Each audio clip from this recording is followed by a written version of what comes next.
എല്ലാവർക്കും നമസ്കാരം. Top ട്യൂഷന്റെ SSLC physics ക്ലാസ്സിലേക്ക് എല്ലാവർക്കും സ്വാഗതം. കുട്ടികളെ, എല്ലാവരും റെഡിയാണോ? ഇന്ന് നമ്മൾ വൈദ്യുതിയുടെ മറ്റൊരു അത്ഭുത ലോകത്തേക്ക് പോവുകയാണ്. വൈദ്യുതിയും കാന്തവും തമ്മിലുള്ള ഒരു ചങ്ങാത്തത്തിന്റെ കഥയാണ് നമ്മൾ പഠിക്കാൻ പോകുന്നത്. പാഠത്തിന്റെ പേര് വൈദ്യുത പ്രവാഹത്തിന്റെ കാന്തിക ഫലം, magnetic effect of electric current. ഭയങ്കര രസമുള്ളൊരു വിഷയമാണ്. ശ്രദ്ധിച്ചിരുന്നാൽ വളരെ എളുപ്പത്തിൽ മനസ്സിലാക്കാം. ഒരു കാന്തസൂചി നിങ്ങൾ കണ്ടിട്ടില്ലേ? ഒരു ബാർ മാഗ്നറ്റ് അതിന്റെ അടുത്തേക്ക് കൊണ്ടുവന്നാൽ അത് ചലിക്കും. കാരണം ഒരു കാന്തത്തിനു ചുറ്റും അതിന്റെ ശക്തി അനുഭവപ്പെടുന്ന ഒരു മേഖലയുണ്ട്. അതിനെയാണ് കാന്തിക മണ്ഡലം എന്ന് പറയുന്നത്. ഇനി ഒരു കാന്തത്തിന് പകരം ഞാൻ കറന്റ് പോകുന്ന ഒരു ചെമ്പുകമ്പി കാന്തസൂചിയുടെ അടുത്തേക്ക് കൊണ്ടുവന്നാലോ? എന്ത് സംഭവിക്കുമെന്നറിയാമോ? അപ്പോഴും കാന്തസൂചി ചലിക്കും. അയ്യോ, ഇതെന്താ മാജിക്കാണോ? ചിരിക്കുന്നു. ഇതൊരു മാജിക്കല്ല, ശാസ്ത്രമാണ്. 1820 ഹാൻസ് ക്രിസ്റ്റ്യൻ ഈസ്റ്റഡ് എന്ന ശാസ്ത്രജ്ഞനാണ് ഇതാദ്യമായി കണ്ടെത്തിയത്. വൈദ്യുതി പ്രവഹിക്കുന്ന ഒരു ചാലകത്തിനു ചുറ്റും ഒരു കാന്തിക മണ്ഡലം രൂപപ്പെടുന്നു. ഇതാണ് വൈദ്യുതിയുടെ കാന്തികഫലം. അതായത്, കറന്റ് പോകുമ്പോൾ ആ കമ്പി ഒരു കാന്തത്തെപ്പോലെ പെരുമാറും. കറന്റിന്റെ ദിശ മാറ്റിയാൽ കാന്തസൂചി ചലിക്കുന്ന ദിശയും മാറും. അതായത്, കാന്തിക മണ്ഡലത്തിനും ഒരു ദിശയുണ്ട്. അപ്പോൾ വൈദ്യുതി പ്രവഹിക്കുന്ന ഒരു നേർരേഖയിലുള്ള ചാലകത്തിനു ചുറ്റുമുള്ള കാന്തിക മണ്ഡലത്തിന്റെ ദിശ എങ്ങനെ കണ്ടുപിടിക്കും? അതിന് എളുപ്പമുള്ളൊരു വഴിയുണ്ട്. അതാണ് വലതുകൈ പെരുവിരൽ നിയമം, റൈറ്റ് ഹാൻഡ് തംബ് റൂൾ. വൈദ്യുതി പ്രവഹിക്കുന്ന ചാലകത്തെ വലതുകൈകൊണ്ട് പിടിക്കുന്നതായി സങ്കൽപ്പിക്കുക.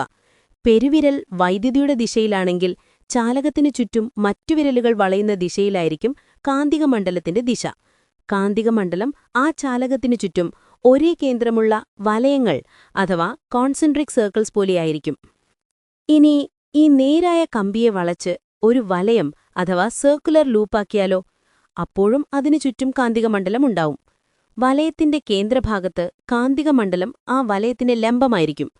കറന്റ് വലയത്തിലൂടെ ഘടികാരദിശയിൽ അഥവാ ക്ലോക്ക് വൈസ് ആണ് ഒഴുകുന്നതെങ്കിൽ ആ മുഖം ഒരു കാന്തത്തിന്റെ ദക്ഷിണധ്രുവം അഥവാ സൗത്ത് പോൾ പോലെയും, എതിർഘടികാരദിശയിൽ അഥവാ ആന്റി ക്ലോക്ക് വൈസ് ആണെങ്കിൽ ഉത്തരധ്രുവം അഥവാ നോർത്ത് പോൾ പോലെയും പ്രവർത്തിക്കും.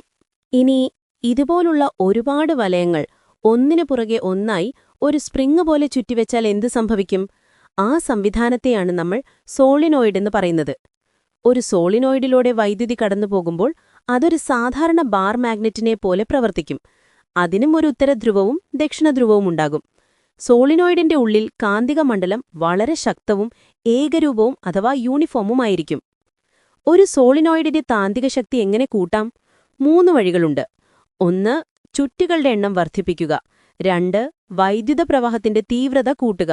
3. സോളിനോയിഡിന്റെ ഉള്ളിൽ ഒരു പച്ചിരുമ്പ് കോർ അഥവാ സോഫ്റ്റ് അയൺ കോർ വയ്ക്കുക. ഇങ്ങനെ വൈദ്യുതി കടത്തിവിടുമ്പോൾ മാത്രം കാന്തമായി മാറുന്നതും കാന്തികശക്തി നമുക്ക് നിയന്ത്രിക്കാൻ കഴിയുന്നതുമായ കാന്തങ്ങളെയാണ് വൈദ്യുത കാന്തങ്ങൾ അഥവാ ഇലക്ട്രോമാഗ്നറ്റ്സ് എന്നു പറയുന്നത്. ഇവ താൽക്കാലിക കാന്തങ്ങളാണ്. കറന്റ് ഓഫ് ചെയ്താൽ കാന്തശക്തി നഷ്ടപ്പെടും. അപ്പോ ഒരു കമ്പിയിലൂടെ കറന്റ് പോകുമ്പോൾ അതൊരു കാന്തമാകുമെന്ന് നമ്മൾ കണ്ടു. ഇനി നമ്മൾ ഈ കറന്റ് പോകുന്ന കമ്പിയെ ശക്തിയേറിയ മറ്റൊരു കാന്തിക മണ്ഡലത്തിൽ വെച്ചാൽ എന്ത് സംഭവിക്കും? ഒന്ന് ആലോചിച്ചു നോക്കൂ. 2 കാന്തങ്ങൾ അടുത്തടുത്ത് വന്നാൽ എന്ത് സംഭവിക്കും? ഒന്നുകിൽ ആകർഷിക്കും, അല്ലെങ്കിൽ വികർഷിക്കും. അതായത്, അവിടെ ഒരു ബലം അഥവാ ഫോഴ്സ് ഉണ്ടാകും, അല്ലേ? അതുപോലെ കാന്തിക മണ്ഡലത്തിലിരിക്കുന്ന ഒരു ചാലകത്തിലൂടെ വൈദ്യുതി പ്രവഹിക്കുമ്പോൾ ആ ചാലകത്തിൽ ഒരു ബലം അനുഭവപ്പെടുകയും അത് ചലിക്കാൻ തുടങ്ങുകയും ചെയ്യും. ഇതാണ് മോട്ടോർ തത്വം അഥവാ മോട്ടോർ പ്രിൻസിപ്പിൾ എന്നറിയപ്പെടുന്നത്. നമ്മുടെ ഫാനും മിക്സിയുമൊക്കെ കറങ്ങുന്നതിനു പിന്നിലെ രഹസ്യം ഇതാണ്. ഈ ചലനത്തിന്റെ ദിശ എങ്ങനെ കണ്ടുപിടിക്കും? അതിനാണ് ഫ്ലെമിങ്ങിന്റെ ഇടതുകൈ നിയമം അഥവാ ഫ്ലെമിങ്സ് ലെഫ്റ്റ് ഹാൻഡ് റൂള് ഉപയോഗിക്കുന്നത്. ഇത് വളരെ പ്രധാനപ്പെട്ട ഒരു നിയമമാണ്. നിങ്ങളുടെ ഇടതുകൈയിലെ പെരുവിരൽ അഥവാ തംബ്, ചൂണ്ടുവിരൽ അഥവാ ഫോർ ഫിംഗർ, നടുവിരൽ അഥവാ മിഡിൽ ഫിംഗർ എന്നിവ പരസ്പരം ലംബമായി പിടിക്കുക. ഈ ചൂണ്ടുവിരൽ കാന്തിക മണ്ഡലത്തിന്റെ ദിശയെയും അഥവാ ഫീൽഡിനെയും നടുവിരൽ വൈദ്യുതിയുടെ ദിശയെയും സൂചിപ്പിച്ചാൽ പെരുവിരൽ ചാലകത്തിൽ അനുഭവപ്പെടുന്ന ബലത്തിന്റെ അഥവാ ഫോഴ്സിന്റെ ദിശയെ സൂചിപ്പിക്കും. ഈ മോട്ടോർ തത്വം ഉപയോഗിച്ച് പ്രവർത്തിക്കുന്ന ഏറ്റവും പ്രധാനപ്പെട്ട ഉപകരണമാണ് ഇലക്ട്രിക് മോട്ടോർ. വൈദ്യുതോർജ്ജത്തെ യാന്ത്രികോർജ്ജമാക്കി മാറ്റുന്ന ഉപകരണമാണിത്. ഒരു DC മോട്ടോറിന്റെ പ്രധാന ഭാഗങ്ങൾ എന്തൊക്കെയാണെന്ന് നോക്കാം. ഒരു സ്ഥിരകാന്തം അഥവാ ഫീൽഡ് മാഗ്നറ്റ്, എന്നും എസും ധ്രുവങ്ങൾ. ഈ കാന്തിക മണ്ഡലത്തിൽ കറങ്ങാൻ കഴിയുന്ന പച്ചിരുമ്പ് കോറിന് മുകളിൽ ചുറ്റിയെടുത്ത ഒരു കമ്പിച്ചുരുൾ, ഇതിനെയാണ് ആർമേച്ചർ എന്ന് പറയുന്നത്. സ്പ്ലിറ്റ് റിംഗ് കമ്മ്യൂട്ടേറ്റർ, രണ്ടായി പിളർന്ന ഒരു വളയം പോലെയുള്ള സംവിധാനം. ഗ്രാഫൈറ്റ് ബ്രഷുകൾ, കമ്മ്യൂട്ടേറ്ററുമായി എപ്പോഴും സമ്പർക്കത്തിൽ വരുന്ന സർക്യൂട്ടിലേക്ക് വൈദ്യുതി എത്തിക്കുന്ന ഭാഗം. ഇതെങ്ങനെയാണ് പ്രവർത്തിക്കുന്നത്? ആർമേച്ചർ കോയിലിലൂടെ വൈദ്യുതി പ്രവഹിക്കുമ്പോൾ ഫ്ലെമിങ്ങിന്റെ ഇടതുകൈ നിയമമനുസരിച്ച് കോയിലിന്റെ രണ്ട് വശങ്ങളിൽ വിപരീത ദിശകളിലായി ഓരോ ബലം അനുഭവപ്പെടും. ഉദാഹരണത്തിന്, ഒരു വശത്ത് മുകളിലേക്കും മറുവശത്ത് താഴേക്കും. ഈ ഇരട്ട ബലങ്ങൾ കാരണം ആർമേച്ചർ കറങ്ങാൻ തുടങ്ങും. കൃത്യം പകുതി കറങ്ങിക്കഴിയുമ്പോൾ കോയിലിന്റെ വശങ്ങൾ പരസ്പരം സ്ഥാനം മാറും. അപ്പോൾ ബലത്തിന്റെ ദിശയും മാറേണ്ടതാണ്. അങ്ങനെ മാറിയാൽ കോയിൽ തിരികെ കറങ്ങും. ഇതൊഴിവാക്കാനാണ് സ്പ്ലിറ്റ് റിംഗ് കമ്മ്യൂട്ടേറ്റർ ഉപയോഗിക്കുന്നത്. ഓരോ പകുതി കറക്കത്തിലും കമ്മ്യൂട്ടേറ്റർ ആർമേച്ചറിലേക്ക് വൈദ്യുതിയുടെ ദിശ മാറ്റിക്കൊടുക്കും. ഇത് കാരണം കോയിലിലെ ബലത്തിന്റെ ദിശ എപ്പോഴും ഒരേപോലെ നിലനിൽക്കുകയും ആർമേച്ചർ ഒരേ ദിശയിൽ തുടർച്ചയായി കറങ്ങുകയും ചെയ്യും. ഈ മോട്ടോർ തത്വം ഉപയോഗിച്ച് പ്രവർത്തിക്കുന്ന മറ്റൊരു ഉപകരണമാണ് നമ്മുടെ ലൗഡ് സ്പീക്കർ, അഥവാ മൂവിംഗ് കോയിൽ ലൗഡ് സ്പീക്കർ. ഒരു മൈക്രോഫോണിൽ നിന്ന് വരുന്ന ഓഡിയോ സിഗ്നലുകൾ, അഥവാ വൈദ്യുത സിഗ്നലുകൾ, ലൗഡ് സ്പീക്കറിലെ വോയിസ് കോയിൽ എന്ന കമ്പിച്ചുരുളിലൂടെ കടത്തിവിടുകയാണ് ചെയ്യുന്നത്. ഈ വോയിസ് കോയിൽ ഒരു കാന്തിക മണ്ഡലത്തിലാണ് വെച്ചിരിക്കുന്നത്.